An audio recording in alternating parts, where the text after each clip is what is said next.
Hi everyone, Greg Phillips here, and I'd like to continue the presentation of some best practices when developing reports using Power BI. As I mentioned in the earlier videos of this series, through my own Power BI learning over the past few years, I've consumed many online resources which have been instrumental, but I quickly became overwhelmed by content, and I ended up making my own notes. I wanted to collapse these notes into easy-to-digest PowerPoint files, and I'd like to take this opportunity to present Volume 3. This presentation will be available to Enterprise DNA members in the near future, where hopefully it will be of some use to them. This is by no means an exhaustive list, or even the top practices, merely some of the ones that I've incorporated into my own development. I've discussed this topic with other Power BI users to get their input, but again, these are my own takeaways. Also, the best practices will evolve over time as new and enhanced capabilities are introduced both in the Power BI application and by the Power BI community. So, as per the teachings of the Power BI community in general, and the Enterprise DNA family in particular, there are 4 pillars of Power BI development: data loading and transformations, data modeling, DAX calculations, and reports and visualizations.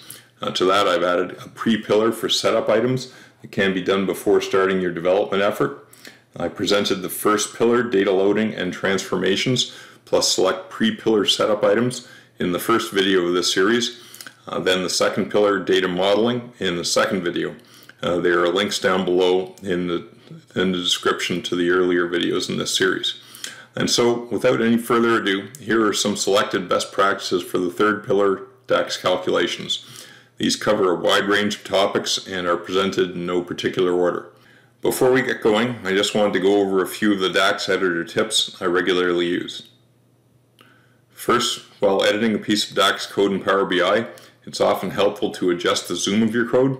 This is easy by holding Control and rolling the mouse wheel. Let's just flip over to Power BI, and we can see that here. I'm in a measure, I hold Control and roll the mouse wheel. It changes the zoom level of my code. And note that as I move between different measures, the zoom level stays.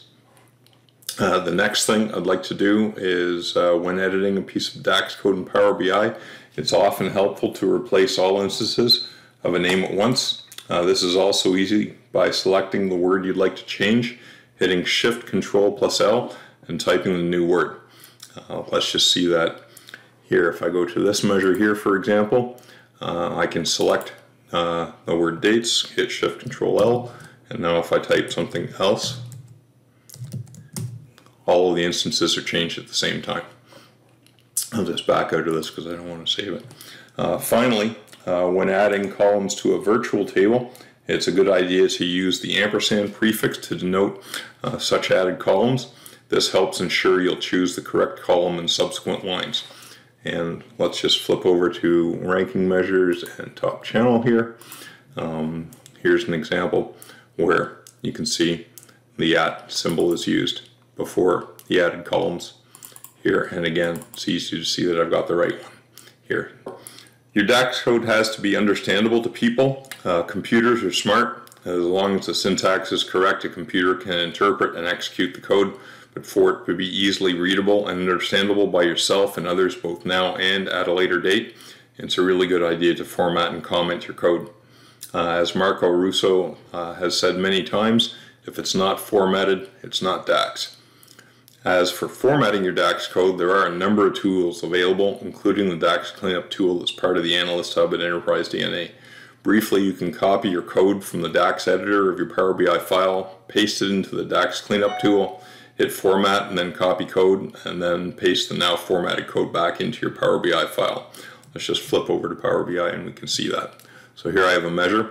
I'm going to copy it, Control A, Control C, put it on the clipboard, go over to Chrome, and I'll go to the Enterprise DNA.co site, click on Resources, go down to the bottom, and the DAX Cleanup tool is right there.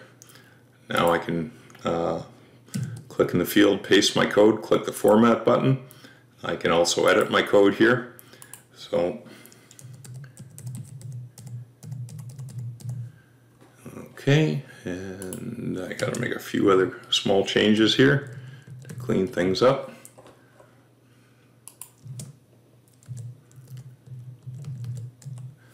and when I'm ready I can commit the changes and copy the code. Back to the clipboard, I go back to Power BI and I can paste it into the field. Whoops, sorry. Did I get it right? Sorry, no, I placed it wrong. Let's hold everything. Try it again. There we go.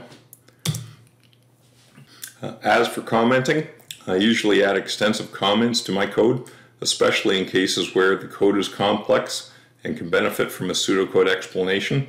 There are exceptions that are not fully handled, or where there are assumptions that I've made that should be fixed. I know commenting is a very personal activity, and there are probably as many different opinions on the right level of comments as there are developers, but I always think of the next person who will be reading, understanding, and maintaining my code, which could be and likely will be me. Anything I can do to help them or me will help the business in the long run, so I don't for a minute think it's wasted time. I use variables extensively and most often use very verbose variable names. Computers are smart and can easily figure out whatever I write, but again, I'm not writing for the computer, I'm writing for myself or whoever will be maintaining my code in 6 months. So my main goal is always clarity. When using variables in your DAX code, it's a good idea to use a prefix before the variable name to help ensure you'll choose the correct value in subsequent lines. I and many others prefer using the underscore prefix. It also helps to reduce the list presented by IntelliSense when using a variable later in your code. Let's just flip over to Power BI and have a look. Here we see, I don't really need this result line here, but I'm putting it in just so that you can show you that when I hit the underscore, I'm only presented with 2 options here. I can choose the correct one that I want, and there we go. I also use the return result construct almost all the time, as I find it makes it easier to incrementally develop and debug my DAX code. When using columns in DAX expressions, you need to be specific, as it's possible to have the same column name in multiple tables. For example, a customer key column in both the customer and the sales table. Although they often mean the same thing and will contain the same data, there is no guarantee of this, and to help get the desired results, you should always qualify column names. Additionally, although they live in tables, measures are not tied to that table, and they can be moved from one table to another. So it's important to ensure that measure names are not qualified. Calculate is probably the most important DAX function, as it enables you to change the context of a calculation. One possibility on why the calculate function gives so many people trouble is perhaps not because it's that difficult, but rather because of its name. It's not actually performing a calculation, but is rather changing the context of a calculation. So one can possibly think of it more accurately as change context. For example, in the sales last year measure, we can use the calculate function to change the context of the calculation of total sales to 1 year before the current evaluation context. Let's just flip over to Power BI and we see it here.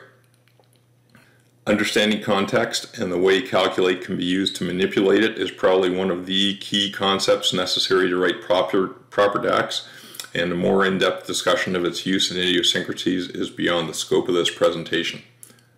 There are many time intelligence functions available in DAX. One can perform many calculations using same period last year, previous period, previous year, previous month, etc.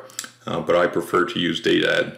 DATEADD is one of the most versatile DAX functions, and it's my first choice as I only need to remember one syntax. Also, once a measure is written using DATEADD, I can easily copy and paste the code and make only minor changes to create new measures.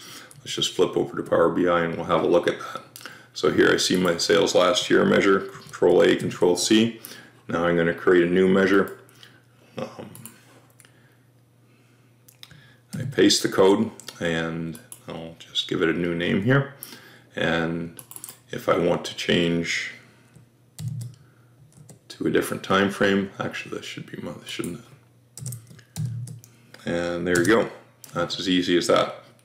You can do that as many times as necessary. Division in Power BI can be done in many ways, the easy of which is simple arithmetic division. One must be aware, however, of divide by zero cases and more elaborate tests are usually required before one can be confident of a safe division. Fortunately, there is a DAX function that handles this for us, and it is recommended to use the divide function in all cases. Not only is the division performed safely, where it automatically handles divide by 0 cases, but it permits you to add an alternate result if so desired. As a bonus, the code is more readable. Continuing on the theme of making our DAX code easier to understand, it's a best practice to use switch true logic when you have multiple conditions to evaluate. Although most people are familiar with nested if statements, and even if their logic is sound, it can be hard to read them. I prefer to use the switch true construct in most cases, as it's not only more readable, but it also gives me the flexibility to modify my code at a later date to adjust the conditions or to add new conditions. Let's just flip over to Power BI and have a look. If I click on the selected metric here, you can see it does different measures returned for different selections. And here I go through and I select different ones. Watch the selected metric column here. So I go to costs and profits. You'll see that the value in the selected metric changes. One of the areas that causes difficulties for many Power BI developers is virtual tables. Familiarity with and facility with them is of real benefit when developing DAX solutions, and I can't stress how helpful I find them. Especially when combined with variables, I find they really help compartmentalize the complexity of your code and make it much easier to see. A full discussion on the design and use of virtual tables is beyond the scope of this video, but there are many excellent resources online that present them in depth. But for me, there are a few notes I'd like to make, namely, one, when constructing a virtual table in your DAX code, use summarize to group the columns into a base table and then surround it with the add columns construct to add columns to the base table. Further, as earlier mentioned, I subscribe to the use of the ampersand prefix on columns added using add columns to prevent ambiguity and to ensure that I've chosen my virtual table column and not a similarly named physical column or measure from my data model.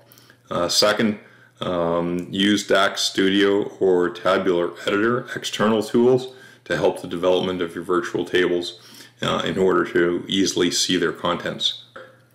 There can be many relationships between a pair of tables in Power BI, and as we've discussed earlier in this series, there can only be one active relationship while there can be many inactive relationships. DAX code will use the active relationship by default, but can be modified to use a particular inactive relationship through the use of the use relationship command. In a brief sales scenario, for example, there may be many relationships between the date columns of the date table and the sales table, with sales order date being the active relationship and the sales invoice date being the inactive relationship. When we want to see the sales order date to be used in the calculation, no extra effort is required, but if we want to use the sales invoice date in the calculation, then we can construct Power BI to use it via the use relationship command. Let's just flip over to Power BI and have a look. So in the model view, we see if we hover over, whoops, wrong mouse. If we hover over this solid line, you'll see the active relationship between dates and order date. If we hover over this dotted line, you'll see the inactive relationship between between date and invoice date. If we hover over this dotted line, you'll see the inactive relationship between date and ship date. If we go over to report view here, we can see the difference between the sales by order date column, sales by invoice date column, and sales by ship date column. And again, if I just flip over here to see where these ones are, sales by invoice date uses use relationship here, as does sales by ship date. As for the measured versus calculated columns issue, it is a place of comfort for those coming from Excel backgrounds to use calculated columns, as it allows you to see the data. What is a best practice in DAX and Power BI, however, is to try and use measures as much as possible. There certainly are use cases for calculated columns, and I often develop calculated columns as a starting point to help me with my visualization of a calculation.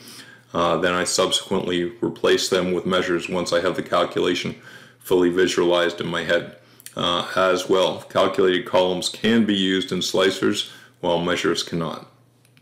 A measure does not increase the physical size of your data model, as it is calculated only when used in a visual.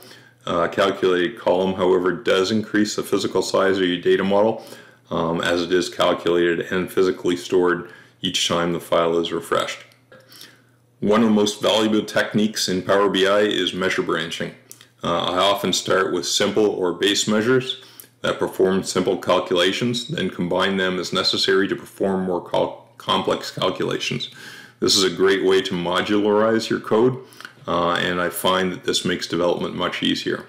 I often put my base and interim measures in tables to see the calculations as they are being performed, as I again find this makes development much easier, not to mention easier to read and understand. There are different schools of thought on where your measures should reside, and there are pros and cons to all methods. I find it more advantageous to use a dedicated measure group in my Power BI development, and I recommend its use. It also, for me, makes it easier to find and review the logic of my DAX calculations if all the measures are located in the same place at the top of the fields pane.